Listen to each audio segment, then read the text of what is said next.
weight gain. They are 3 months old now. And also the ministry wants to develop a future breeding strategy. They seem to be, from the observation, they seem to be also sometimes heavy rain. They are able to withstand that was born at Singatore station. This was colleagues, there are a series of the Deputy Secretary, Corporate Service Minister of Agriculture, Mr. Watini Rayal, Deputy Secretary, Agriculture Department, Mr. Johnny Sabalawa, our esteemed guests and experts, Mr. Simon Watson and Dallas Hawkins, our directors, farmers, ladies and gentlemen, good luck to you all. Mr. Robin Yarrow, and welcome. Thank you. Ladies and gentlemen, I bring to you warm regards and greetings from our Honorable Prime Minister, Honorable Jose Mourinho Bainimarama, and I want to assure you of our government support to each and every one of you throughout Fiji.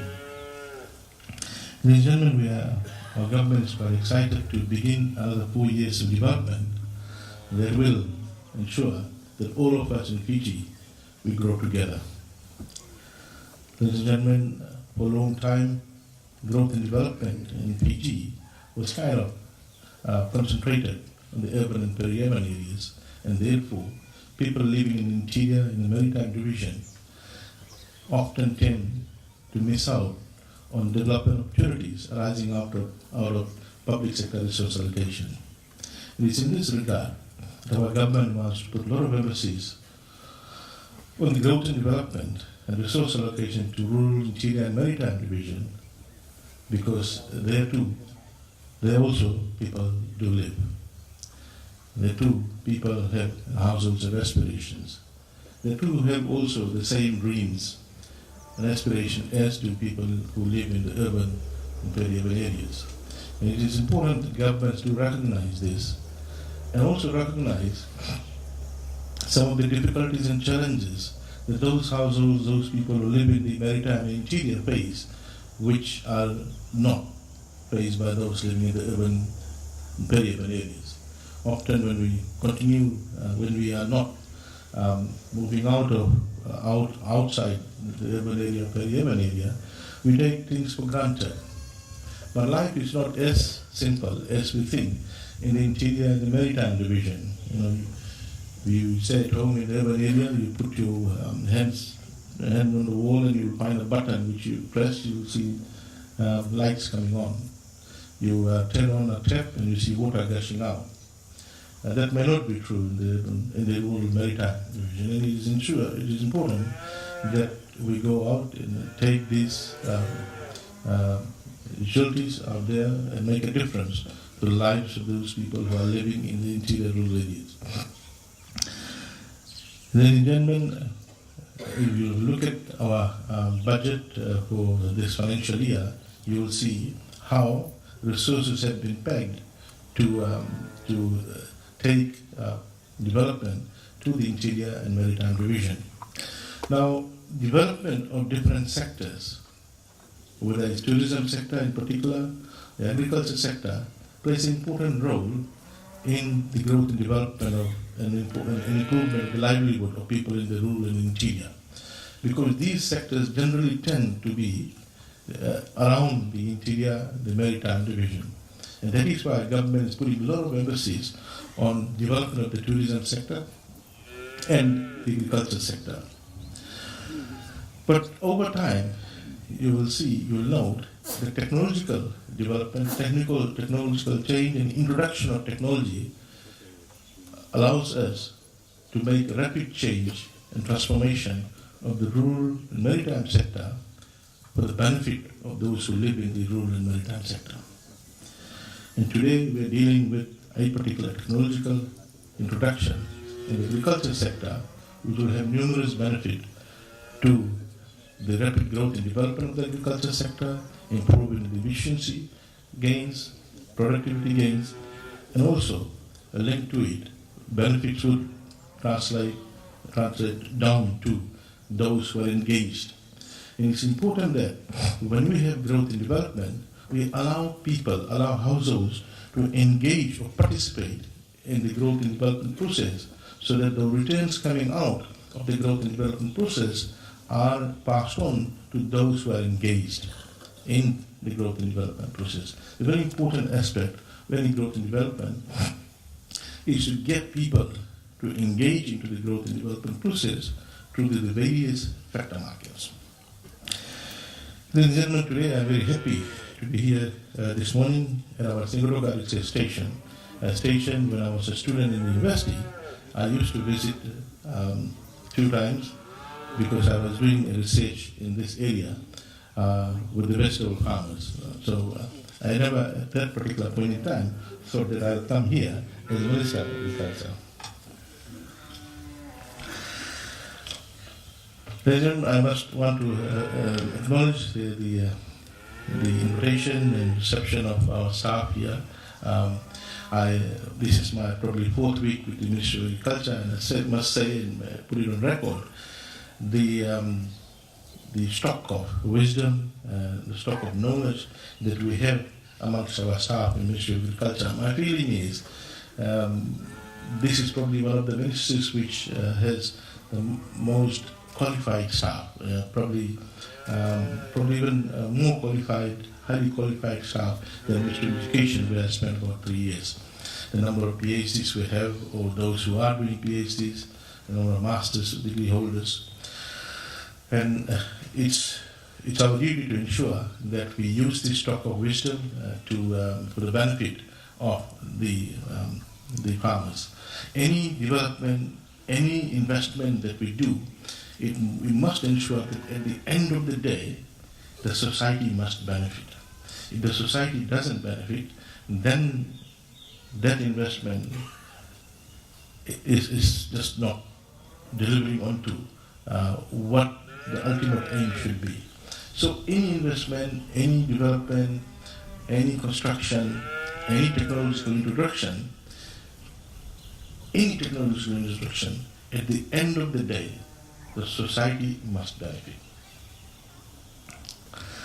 Ladies and gentlemen, today's initiative, I want to thank the staff of our Animal Health and Production Division of Ministry of Agriculture within the ambit of our senior management for this initiative, which I believe is the first of its kind in Fiji to ensure that we improve Fiji's beef and dairy industry. Last night I was at Nambitu, right in the interior on the other side of this river, and I said to the farmers there that we will continue to invest in the agriculture sector, but there has to be a major philosophical change. We cannot continue to invest on farmers who want to see agriculture as leisure activity. We cannot continue to invest in agriculture on farmers who treat agriculture as subsistence farming. We need people with corporate thinking. We cannot continue to invest on the agriculture sector on farmers who do not want to adopt new technologies released or provided or the advice given by our agriculture officers. If they want to do that, they can do that. We will not stop that, but they will not receive support from us, because we want to leap forward and grow and develop the agriculture sector, because developing and growing agriculture sector is not only for the farmers, but for the entire country. Ladies and gentlemen, the beef and dairy industry exists in Fiji for over a century, with the main purpose providing food security at that point in time. These two industries have slowly evolved over the years from a few cows at subsistence level to a more commercially oriented industry with major players such as the farmers, processors, retailers, important consumers. So we can see a clear vertical linkage in this industry which is developed over time, which is a standard phenomena that you will see in a lot of developing countries. However, the overall performance of the beef and dairy industry over the years have been not very promising. And there are several factors that contribute to that poor performance of our beef and dairy industries. Our traditional breeds of the animals that are quite available to us locally, susceptible to diseases like bovine tuberculosis and brucellosis, no lacking capacity to manage livestock diseases, the sector's vulnerability to natural disaster, economic and political shocks, farming scale, poor quality and unpredictable production. Ladies and gentlemen, some of these shocks are within our control, some which are beyond our control. Those shocks that are beyond our control, what we can do is to build resilience, our ability to bounce back. Our ability to bounce back, one, in a very short period of time, and two, with minimal negative impact. So that's with regard to those shocks which are beyond our control, such as natural disasters. For example, natural disasters such as flooding. Flooding is a phenomenon which we know the areas which will be subject to flooding, and therefore we can build resilience in order to minimize the impact. And there are certain disasters, natural disasters, that we don't know where it will impact, but still we can develop resilience. Resilience in terms of minimizing the losses or covering up the losses, such as developing insurance packages, or resilience in terms of minimizing losses by building structures which could withstand those natural disasters. But, ladies and gentlemen, there are shocks that are caused by us, but not willing to change, not willing to adopt new technologies, not willing to take professional advice from experts in Ministry of Agriculture or experts from other sectors or ministries where the shocks are subjected to. Ladies and gentlemen, for a long time now, Fiji is still a net importer of beef and dairy products from Australia and New Zealand to supplement our taste and preference for these commodities. For this reason, retail prices are closely linked to import prices. Ladies and gentlemen, Fiji is very fortunate that we have a block of population outside Fiji who have the same taste and preferences. Same taste and preferences based on science, also psychologically. Whatever the reason may be, but we have a sizable block of population outside Fiji who are our sure, guaranteed market. Apart from the new consumers out there, but here we have, due to immigration, a sizable population that we could, should we get to that stage, tap into. Ladies and gentlemen, since 2006, our government has noted that with much interest on Fiji's import bill in beef and dairy products, we began putting in initiatives to reform the industry with the aim of reducing imports by increasing local production. While we do not have our primary objective of import substitution, which used to be some decades back, but it's important that we do also take into account the issue of the financial and economic dimension, the impact of huge, significant importation on our foreign reserve. Ladies and gentlemen, these reforms include the sale of Rare Cooperative Dairy Company Limited, the formation of Fiji Cooperative Dairy Company, the importation of cattle from New Zealand to rehabilitate the beef and dairy sectors, to improve production, the engagement of consultants to develop strategies that will improve our overall livestock sector. Ladies and gentlemen, one phenomenon that you must know is as a country grows and develops, as our income level changes, you will see the consumption pattern of those who are moving from low income to middle income, from middle income to high income also changes. And consumption of non-vegetable products increases as income brackets change and with more and more people moving up the ladder. And if you examine this change in Fiji, you will see that the middle income bracket has expanded substantially. And it is this middle income bracket that is a heavy consumer of non-vegetable products.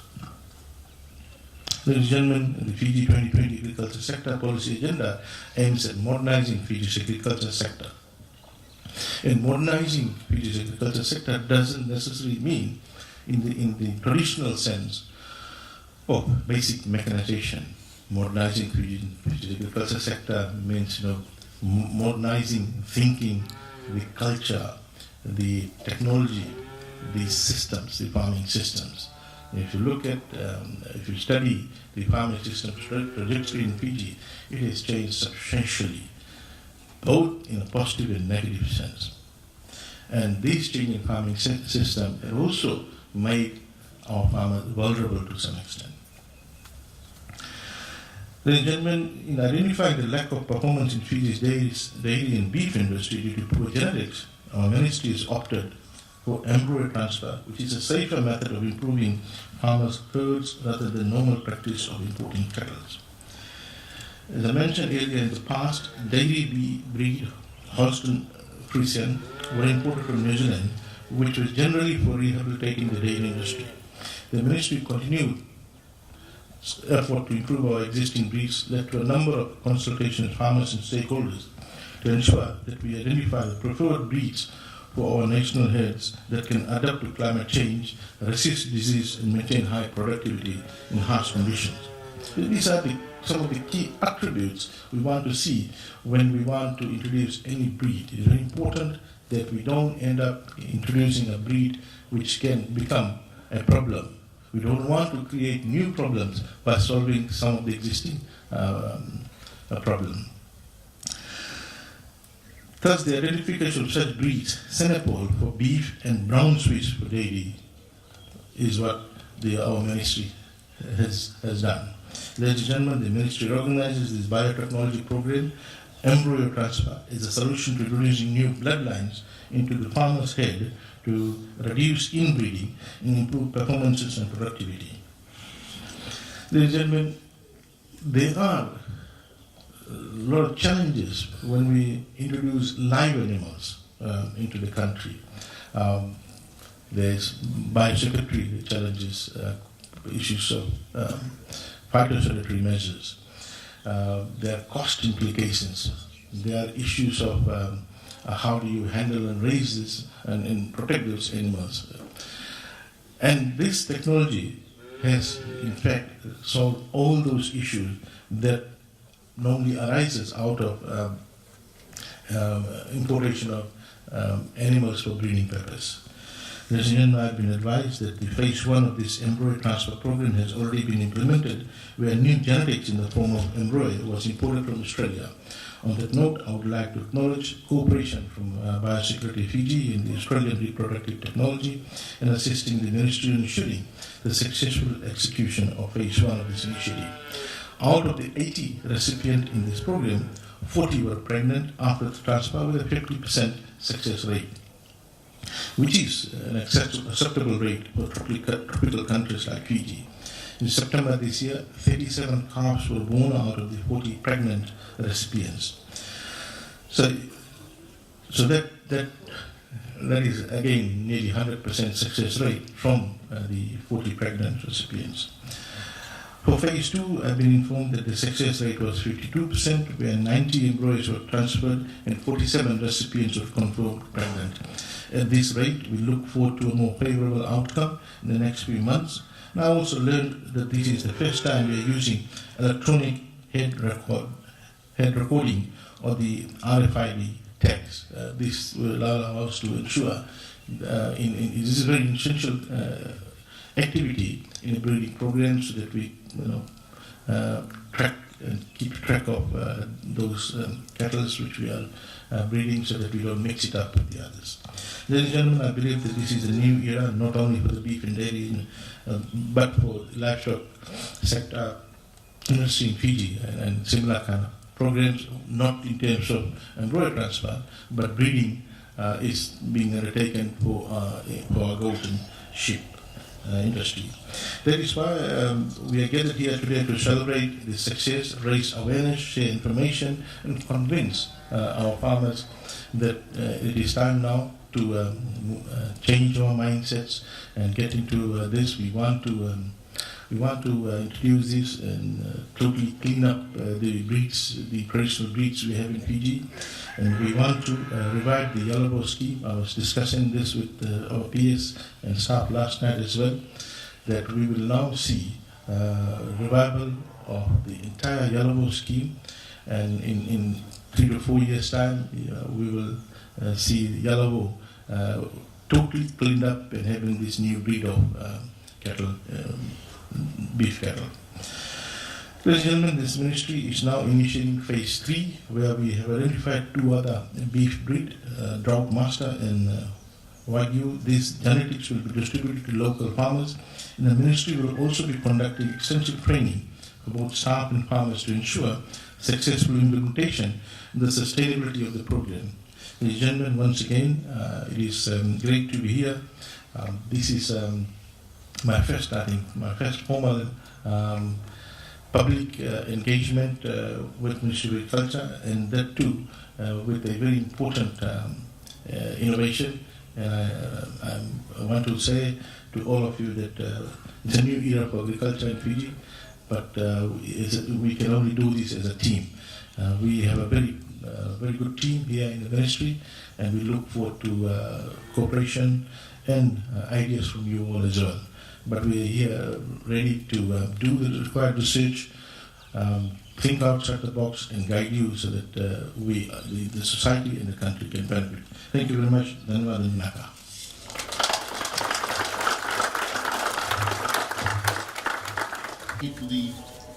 Down to the farmers. So this is, we are actually piloting it here, but we'd like to take this techno stage 2, which is the mass replication. What should our farmers